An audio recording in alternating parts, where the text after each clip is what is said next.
Magandang araw Pilipinas, namangha ang marami sa bagong labas na new video shoot ni Miss Universe Philippines Chelsea Manalo na nagpapakita ng isang malakas at isang fierce na aura.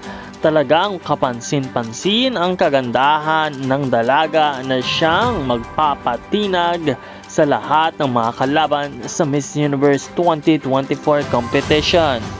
Nalalapit na nga ang Coronation Night at ang labanan ng halos humigit 130 countries na nababalitang kalahok sa Miss Universe ngayong taon, kung kaya't patuloy ang paghahanda at ang pag-iinsayo ng ating pambato na si Chelsea Manalo upang iwagayway ang bandera ng Pilipinas sa Mexico sa darating na November 16 upang masungkit ang ikalimang korona ng Miss Universe para sa Pilipinas.